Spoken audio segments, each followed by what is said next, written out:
नाज़रीन, मीरपुर बठोरो में 8 सालनि जी मासूम नींगरी सां जिनसी ज़्यादती जो इंकशाफ थियो आहे। मीरपुर बठोरो तालक अस्पताल भरिसां मुबैना तौर वहशी सिफ़त जवाबदार नेक मोहम्मद शेख 8 सालनि जी नींगरी शबाना मल्हा सां मुबैना ज़्यादती कई आहे।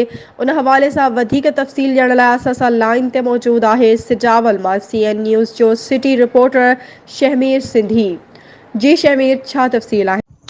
जी आयशा, नींगरी खे वासन तेलके अस्पताल मीरपुर बठोरो पहुचायो, जिते लेडी डॉक्टर ऐं इलाज जी का बि सहूलियत न हुअण करे नींगरी खे चेकअप लाइ सुजावल अस्पताल रेफर कयो वियो।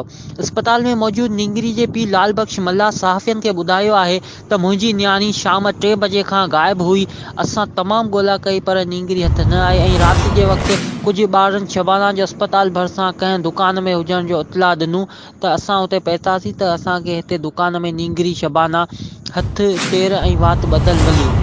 हिन चयो त मुंहिंजी मासूम न्याणी सां वहशी जवाबदार ज़बरदस्ती ज़ना करे वॾो ज़ुल्म कयो आहे। असांखे इंसाफ़ ॾियारियो वञे। ॿी सूरत में मीरपुर बठोरो पुलिस इल्ज़ाम हेठि आयल जवाबदार नेक मोहम्मद शेख खे गिरफ़्तार करे वधीक तहक़ीक़ात शुरू करे छॾी आहे। जी